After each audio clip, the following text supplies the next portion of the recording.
Un domingo como hoy, en una mañana, un cristiano que iba a ingresar al templo a escuchar pues el mensaje y la predicación, y pudo observar que una persona al frente, imagínense acá, al frente, en la acera del frente, había una persona que miraba hacia el templo, miraba el letrero, miraba la puerta, y entonces este cristiano va donde aquel personaje y entonces lo invita a entrar a la iglesia. Y este personaje le dice: vea, hombre, llevo 40 años en este pueblo, soy comerciante, prácticamente todas las personas tienen que ver conmigo por asunto de mi negocio. Y en 40 años es la primera vez que una persona me invita a ingresar a la iglesia. Entonces el cristiano le dice: ven, te invito. Pero esta persona, digamos que no le, como decimos aquí en Antioquia, no le paró bolas, no le puso atención. Entonces el cristiano le dice: vea, hombre, yo soy comerciante igual que usted. Soy un comerciante igual como usted lo hace. Vamos a hacer un negocio. Ingrese a la iglesia, recibe el mensaje, la predicación, y si usted no recibe ninguna bendición, entonces nunca lo vuelvo a molestar, nunca le vuelvo a hablar del tema. Le doy esa garantía, le doy la garantía de que usted va a recibir algo muy bueno, una bendición allá. El otro señor le dice: bueno, estamos hablando como comerciantes, estamos hablando entonces como una especie de contrato, ¿verdad? Usted me está dando garantía, entonces voy a ingresar. Se cuenta que este señor ingresó y ese día entonces recibió la palabra del Señor, ese día recibió a Cristo como Señor y Salvador, y ese día cambió su vida.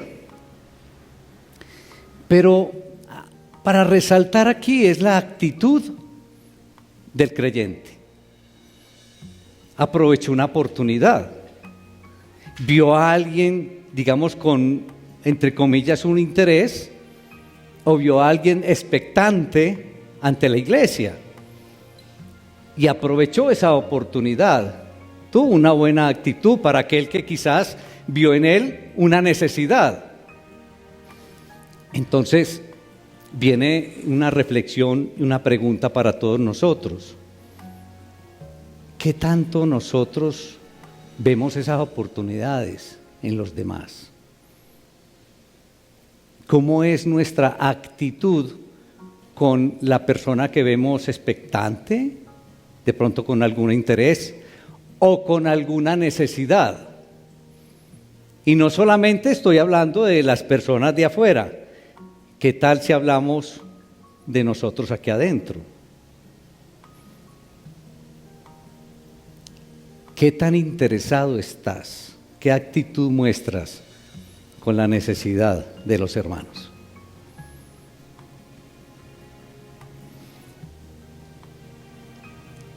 Por ejemplo, cuando llega una persona nueva, ¿cuándo te interesas o tomas la iniciativa de ir a saludarlo, de estrecharle la mano y de darle la bienvenida a la iglesia? ¿Cuándo lo haces? Lo otro importante cuando uno hace una reflexión como esta es que en muchas ocasiones no lo hacemos, pero esperamos muchas cosas de las demás personas hacia uno. ¿Cómo vamos a recibir lo que no damos? Y el Señor nos tiene hoy un mensaje, una porción de la palabra, donde nos da una enseñanza hermosa, una enseñanza muy profunda acerca de el planteamiento de la situación o del problema, quizás si lo podemos llamar así, porque creo que es un problema de todos nosotros los creyentes. Por eso los invito, hermanos, para que abran su Biblia en la carta de Pablo a los Gálatas, capítulo 6. Gálatas capítulo 6.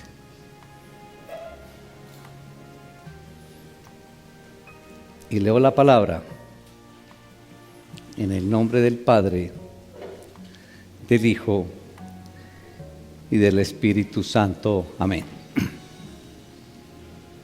Hermanos, si alguno fuere sorprendido en alguna falta, vosotros que sois espirituales, restauradle con espíritu de mansedumbre, considerándote a ti mismo, no sea que tú también seas tentado. Sobrellevad los unos las cargas de los otros y cumplid así la ley de Cristo. Porque el que se cree ser algo, no siendo nada, a sí mismo se engaña. Así que cada uno someta a prueba su propia obra, y entonces tendrá motivo de gloriarse solo respecto de sí mismo y no en otro. Porque cada uno llevará su propia carga. El que es enseñado en la palabra, haga partícipe de toda cosa buena al que lo instruye. Versículo 7. No os engañéis. Dios no puede ser burlado. Pues todo lo que el hombre sembrare, eso también segará. Porque el que siembra para su carne, de la carne segará corrupción.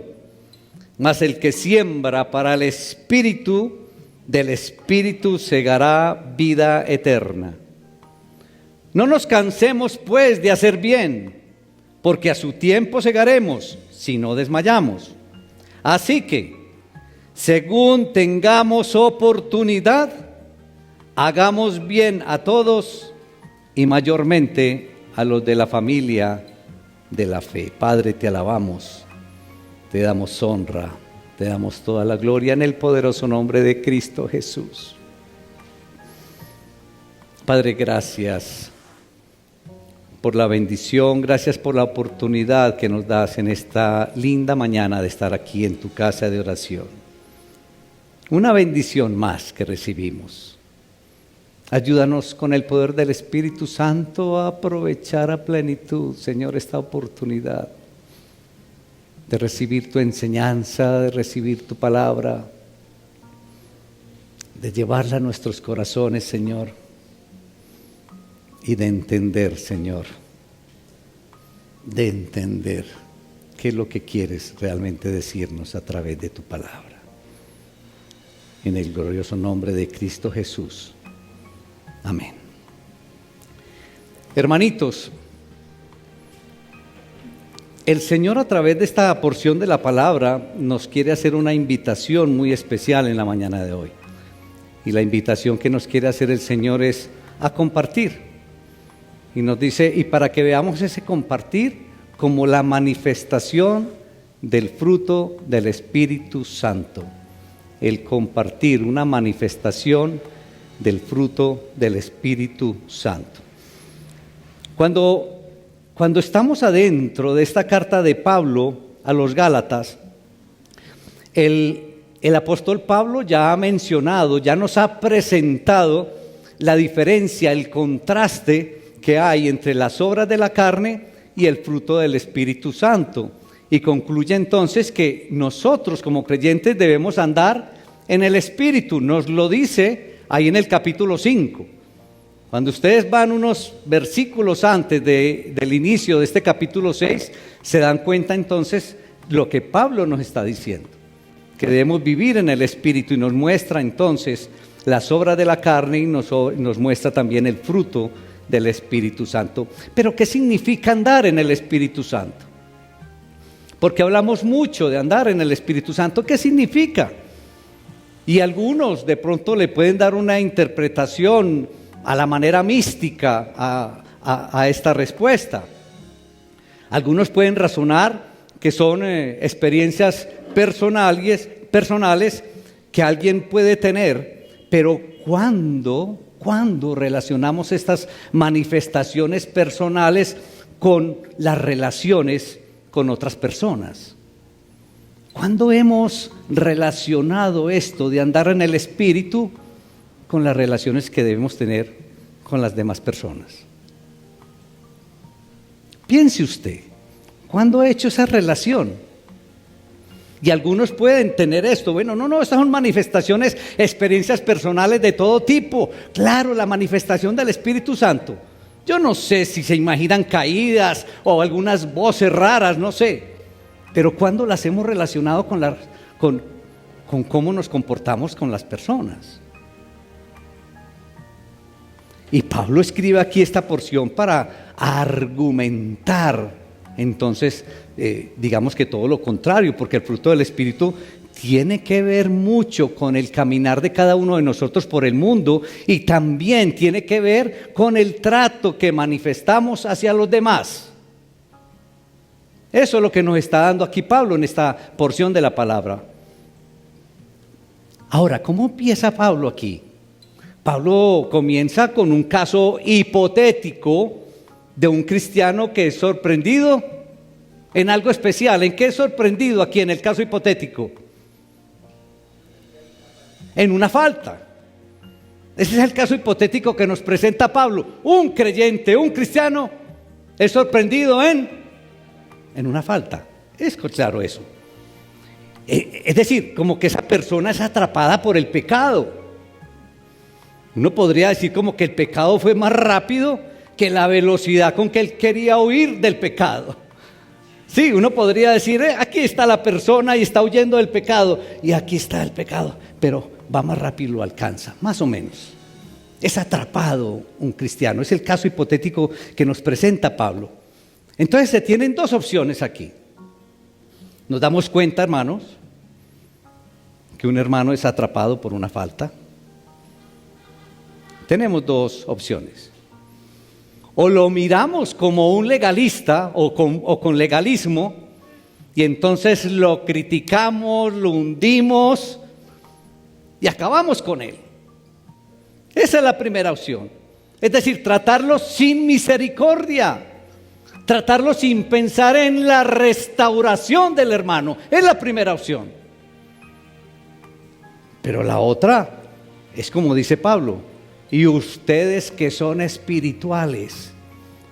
¿Cuántos de aquí son espirituales? Porque Pablo le está hablando en ese momento a los Gálatas, pero hoy le está hablando a la confraternidad de Laureles.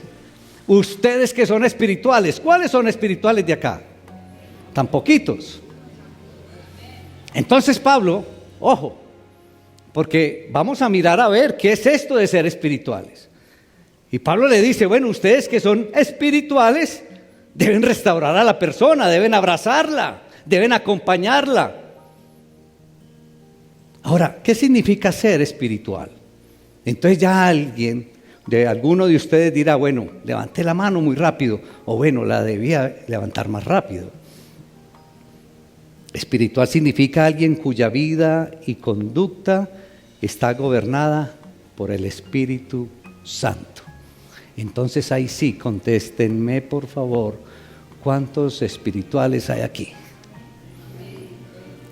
Cuya vida es gobernada por el Espíritu Santo.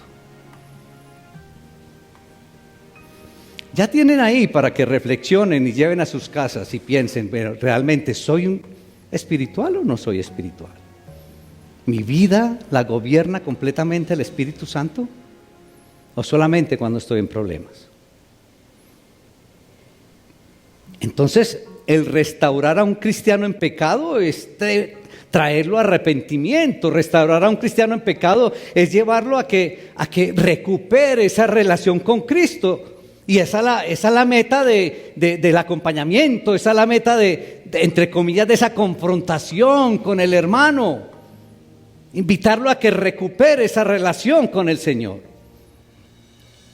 Ahora, por eso Pablo hace énfasis que debe hacerse no de cualquier manera, dice que debe hacerse con mansedumbre, es lo que dice ahí. Entonces, cuando uno dice que lo haga con mansedumbre, uno podría decir que debe hacerse con el control de Cristo. Y creo que, hermanos, y debemos reconocerlo, que a veces acompañamos al hermano que ha cometido esa falta o que lo ha alcanzado la falta, a veces lo confrontamos en la carne y no en el espíritu. A veces somos duros y esa dureza es confrontarlo con la carne. Y peor aún, en muchas ocasiones confrontamos al hermano que lo ha alcanzado la falta con orgullo, con prepotencia. Peor aún,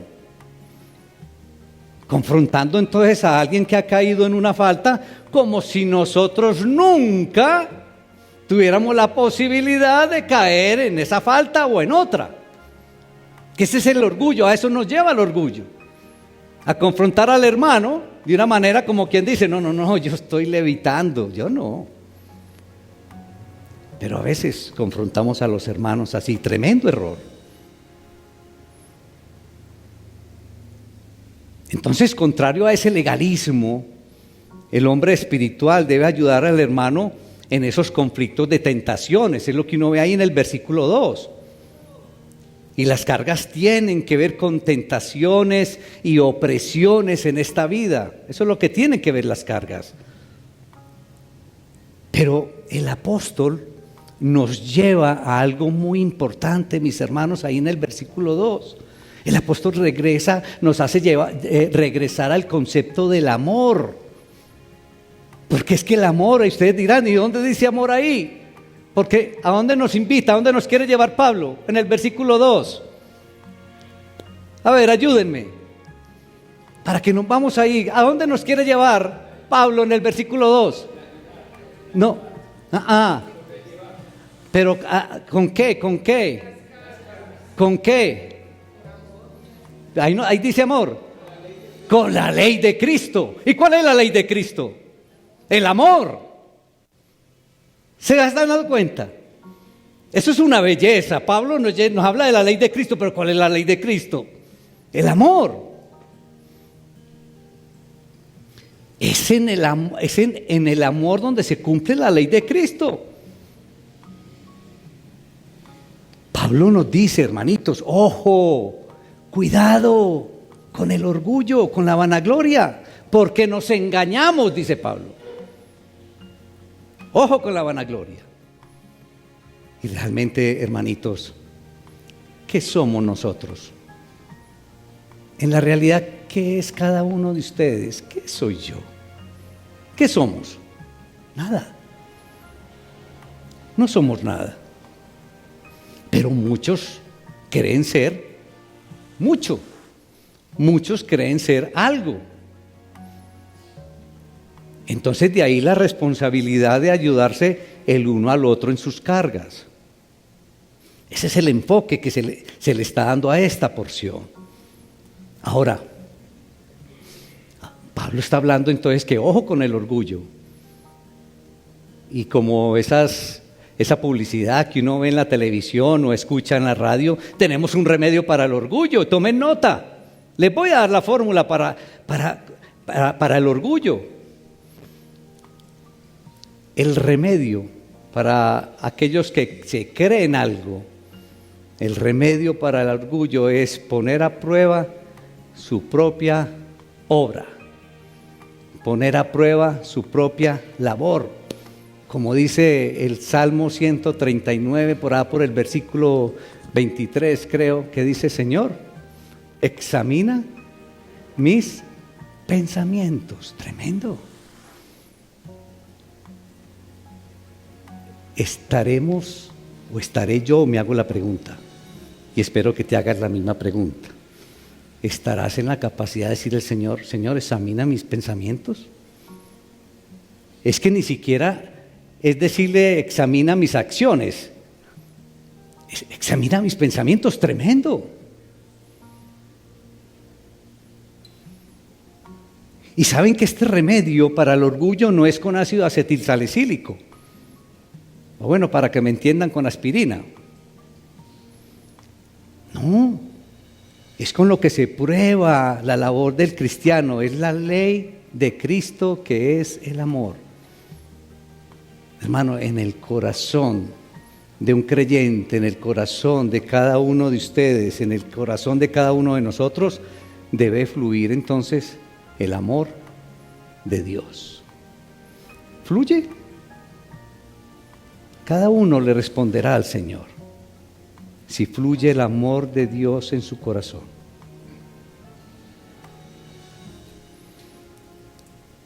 Y Pablo hace énfasis en que nosotros, que creo que con mucha frecuencia encontramos en el mundo cristiano, que no nos debemos comparar con el otro hermano, porque podemos caer en algo. Es muy riesgoso cuando nos comparamos. Y en primer lugar, comparar nuestra labor con la de otros puede ser dañino en el sentido de que piense que nosotros estemos actuando mejor que el otro, es decir, que nos veamos más grande que el otro, que nos veamos más espiritual que el otro, y es tremendo error para elevar entonces el orgullo y vanagloriarse.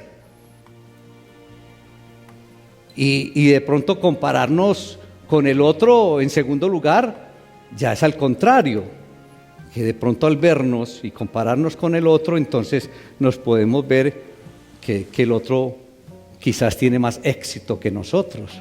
Y entonces, ¿qué pasa con nosotros? ¿Qué pasa cuando vemos al otro que, como muchas veces escuchamos, no, es que yo no oro como aquel, no, es que yo no soy tan espiritual como aquel? ¿Qué pasa entonces cuando yo me comparo y me veo por debajeado? Me deprimo.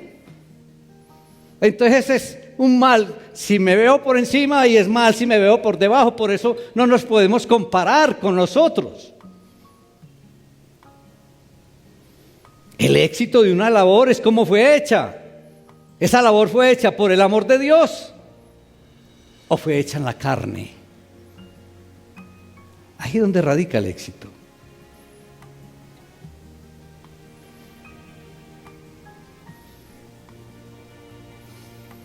Por esta razón, iglesia, como cristianos, como creyentes, tenemos que estar dispuestos a buscar ayuda cuando la necesitemos y a que los hermanos nos ayuden. ¿Saben que uno nota muchos hermanos con necesidad y el orgullo no los deja buscar ayuda? Tenemos que buscar ayuda y dejarnos que nos ayuden, pero en la otra dirección igual. Cuando veamos que otra persona necesita, ¿qué debemos hacer? Acercarnos, acompañarlo, ayudarlo. Es en las dos direcciones. Ahora nosotros entonces podríamos reunir en una palabra lo que Pablo nos quiere transmitir hoy. Ayúdenme. En una palabra, ¿qué nos quiere transmitir Pablo hoy para todos nosotros? Amor, ayuda, servicio, comprensión, la ley. ¿Cuál ley? La ley de Cristo, ¿qué es? Amor. ¿Qué más? Humildad, servicio, compañerismo. Podríamos, a eso nos está invitando Pablo, y a que reflexionemos sobre eso, sobre nuestra vida. ¿Quién iría a pensar? Por eso es tan importante, hermanitos, el contexto. ¿Cómo es que Pablo viene hablándonos de las obras de la carne y del fruto del Espíritu Santo y nos encaja ahí las relaciones con los demás? El compartir una manifestación del fruto del Espíritu Santo. Tremendo. La palabra de Dios es hermosa, pero la tenemos que llevar hiladamente, hiladamente. Y en este contexto de andar en el Espíritu, digamos que en una manera práctica, Pablo nos escribe dos verdades universales ahí a partir del versículo 7.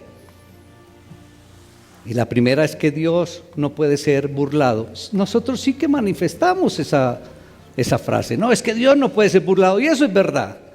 Pero miren el contexto en que está encajada esta verdad aquí. Y Pablo nos la está entregando. Y está en el contexto de andar en el Espíritu. Y la primera verdad entonces es que Dios no puede ser burlado. Y nunca puede ser burlado, ojo, por cosas externas. Porque Dios ve lo que hay en el corazón de cada uno de seres humanos. Dios ve lo que hay en el corazón de cada uno de nosotros. Eso lo debemos tener completamente claro. No puede ser burlado. Y esta expresión va dirigida a una persona que piensa que es muy piadosa o que es muy espiritual, pero su corazón dice otra cosa. Ahora sí van entendiendo el significado de que Dios no puede ser burlado. Y lo vemos, hermanitos, vamos a ser claros, vemos hermanitos que levantan sus manos y oran duro y entonan sus alabanzas duro y de pronto sí muestran ser muy piadosas y muy espirituales, pero por dentro, ¿qué hay? Y ahí es donde aplica, Dios no puede ser burlado.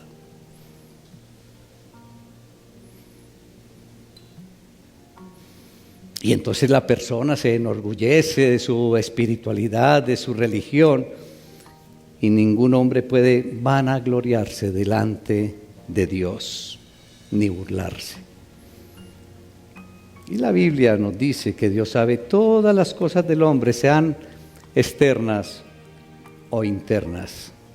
Y nos engañamos creyendo que Dios no ve con claridad lo que hay en nuestro corazón. Y la segunda verdad, mis hermanos, entonces, la primera es que Dios no puede ser burlado. Y la segunda verdad en el andar del Espíritu, la segunda verdad en el andar en el Espíritu o en la carne, es que lo que el hombre siembre, eso cosechará. Lo que el hombre siembre, eso recogerá.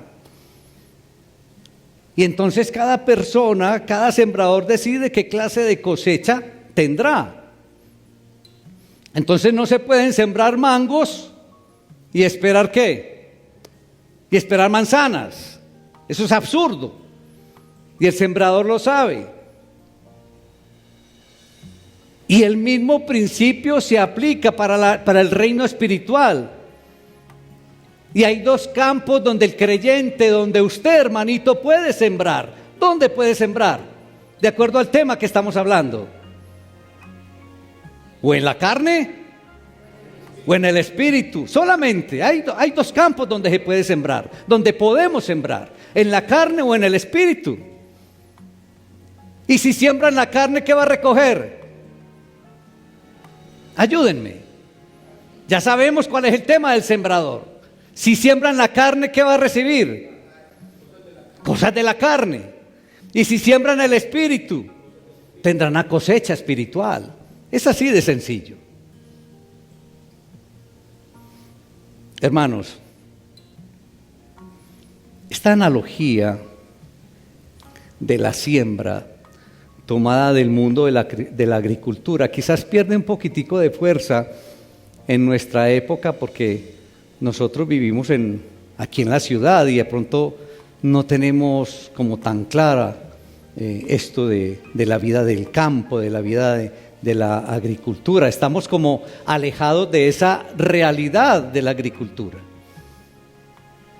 Sin embargo, esta analogía de la siembra nos da una excelente ilustración de los principios que gobiernan la vida espiritual. Y ese texto de hoy, mis hermanos, podemos destacar al menos dos verdades que son de suma importancia para todos nosotros.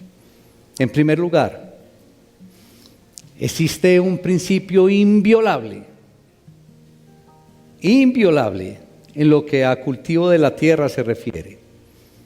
Y es que lo que la persona pone en la tierra es lo que cosechará más adelante.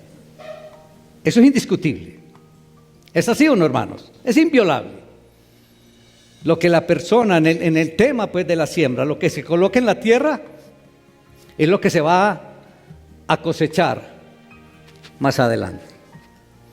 Entonces ningún agricultor siembra, y lo dijimos ahora esperando en el día de la cosecha, que tratando o sembrando papa, más adelante entonces va a cosechar yuca. Eso es inviolable, ese principio. Y esta verdad gobierna también en forma absoluta la vida espiritual de nosotros, hermanos. Lo que sembramos es lo que vamos a cosechar. Lo que sembramos es lo que vamos a recoger. Tal cual. Es hermosa esta analogía, hermanos. Entonces, ahí es donde viene. Si sembramos crítica, si sembramos condena, si sembramos legalismo, ¿qué vamos a recibir? Crítica, condena y legalismo. Como dice un amigo mío, tal cual. Y en este punto es donde debemos detenernos, iglesia, como creyentes, a reflexionar por un instante. Con frecuencia, hermanitos, percibo que como cristianos estamos ansiosos de cosechar aquello que no sembramos. Y caemos en ese error con mucha frecuencia. Queremos recibir lo que no sembramos, queremos recibir lo que no cosechamos. Y debemos admitir que caemos en ese error. Y entonces me pregunto, frente a una ley tan sencilla, miren que todos ustedes dicen, sí, claro, ¿cómo voy a cosechar lo que no sembré? Entonces, hasta ante una ley tan sencilla como esta, ¿cómo es que podemos ser tan inocentes?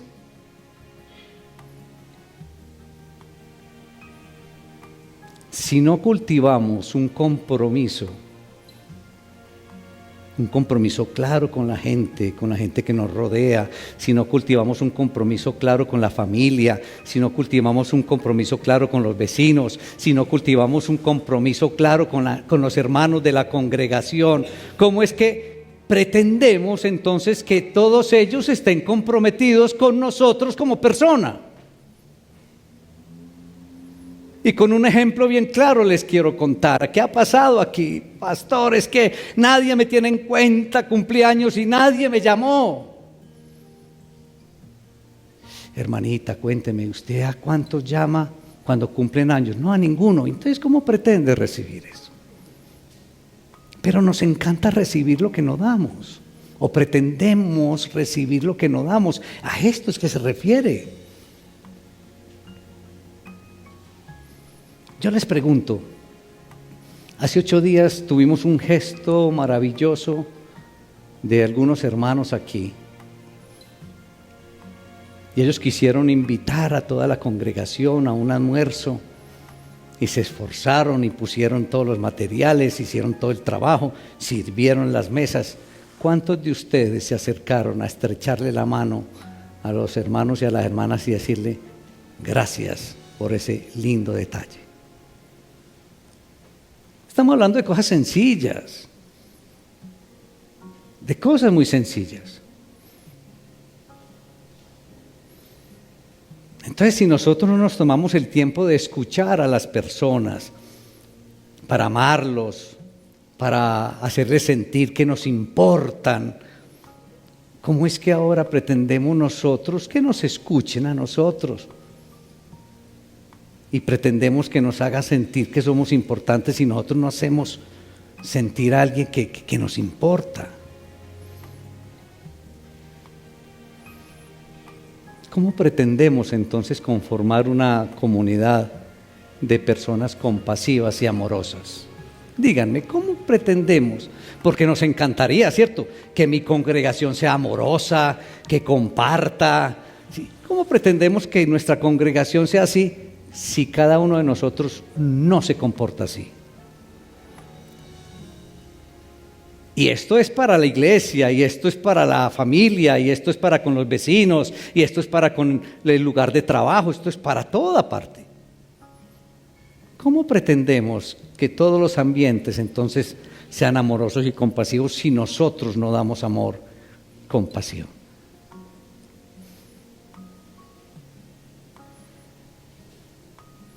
si nosotros no nos tomamos el tiempo de fomentar el compañerismo, si no nos tomamos el tiempo de fomentar la unidad, ¿cómo es que hoy nos lamentamos porque no vemos compañerismo, unidad en la congregación? ¿Cómo es que nos lamentamos que no hay amor y unidad en la propia casa, en la propia familia? ¿Cómo es que nos lamentamos que no hay unidad y comprensión en la familia más lejana? ¿Cómo es que nos lamentamos que no hay unidad, amor y comprensión entre los amigos? Hermanitos, si no sembramos hermandad, si no sembramos compañerismo, si no sembramos amor, si no sembramos unidad, no podemos pretender que mágicamente aparezcan todas estas virtudes en nuestro medio. ¿Cómo vamos a pretender?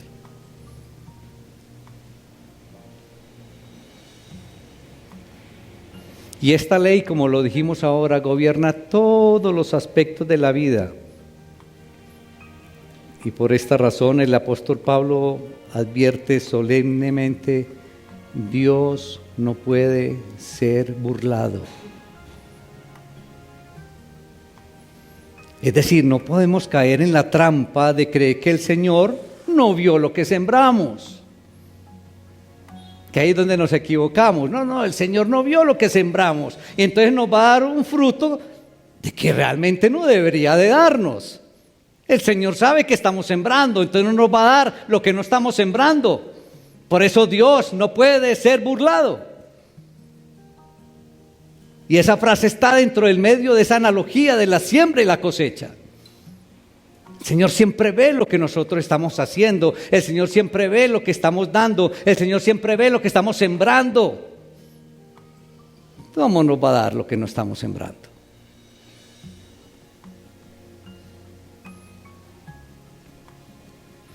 Entonces el primer principio que tenemos aquí es y que es inviolable, es que uno cosecha lo que siembra.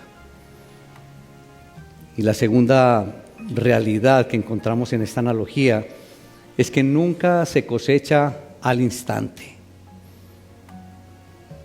Nunca se cosecha al instante lo que uno ha sembrado. Y es importante notar este detalle, porque es precisamente esto lo que nos lleva a darle como poca importancia a nuestras acciones. Y la persona que está acostumbrada a trabajar en la tierra, en la agricultura, sabe que por varios meses tiene que esperar entonces que después de sembrado algo dé fruto y pueda recoger. ¿Es así o no? Y no necesitamos ser inclusive agricultores para conocer esta realidad. Entonces, de la misma manera, cuando sembramos en la carne, digamos que no aparece un ángel de repente ni cae un rayo que señale el juicio de Dios diciendo: no, mira, está sembrando en la carne, no, y al instante no se da, es con el tiempo, como la siembra. Y todo sigue igual por un tiempo. Y este estado, mis hermanos, es el que nos lleva a pensar que nuestras acciones no tienen importancia. Y toda acción nuestra tiene importancia, por sencilla que sea. Porque se puede estar sembrando en la carne o sembrando en el espíritu.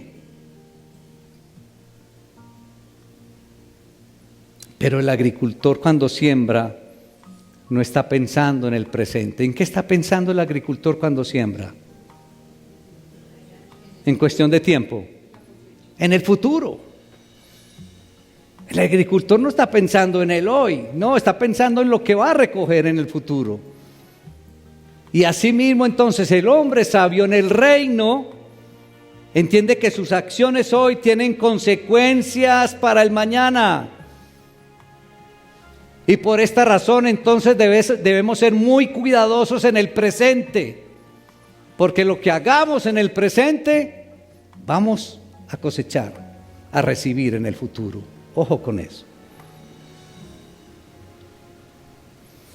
Y Pablo remata esta porción de una manera magistral.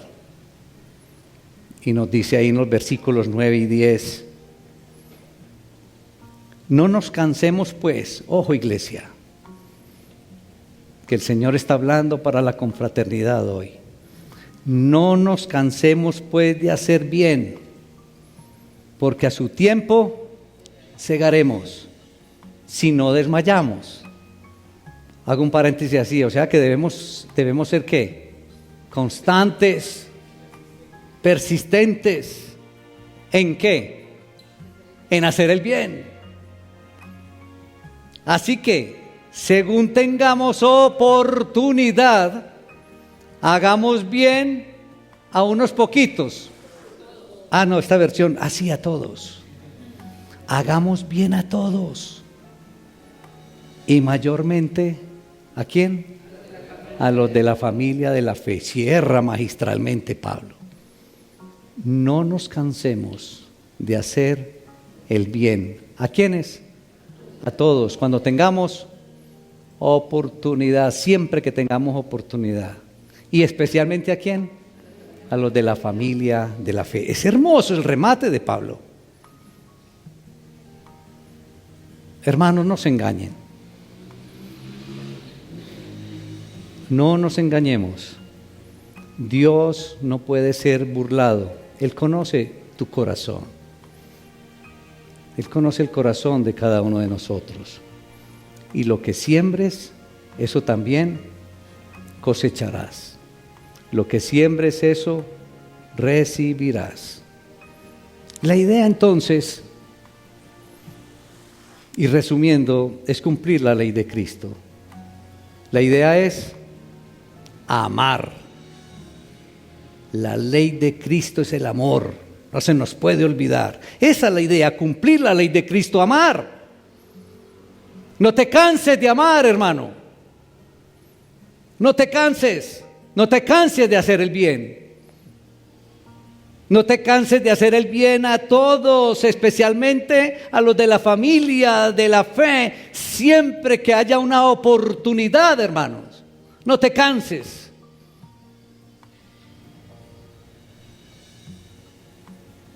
Por amor, Cristo se entregó a muerte por ti.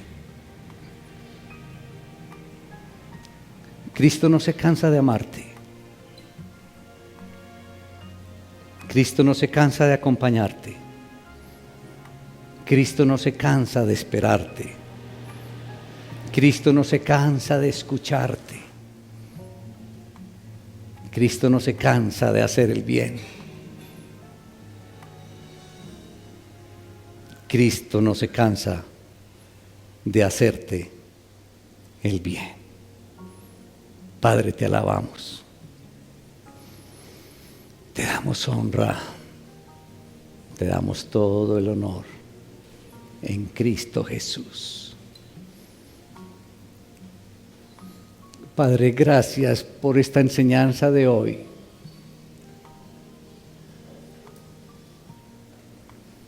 Siempre nos enfocamos o nos enfocábamos en una dirección vertical, Señor.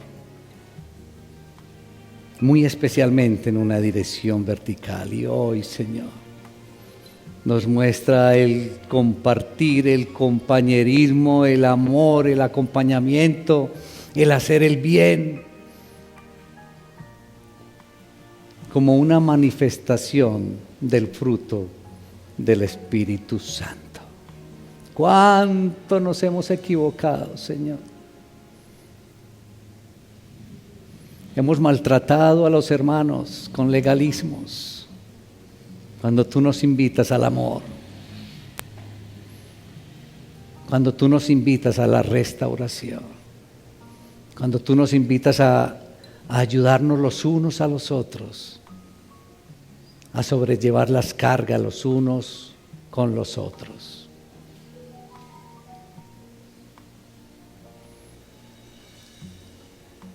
Perdón, Señor. Ahora nos queda claro, Señor. Sabemos también que tú no puedes ser burlado, Señor. Y que tú no te llevas por esas manifestaciones externas de muchos de nosotros. Tú ves lo que hay en nuestro corazón.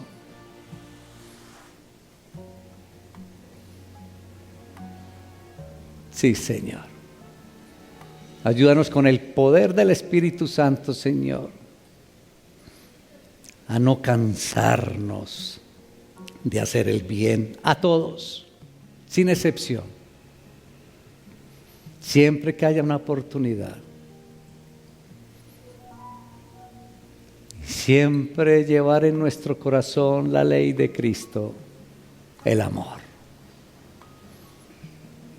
Señor, te alabamos.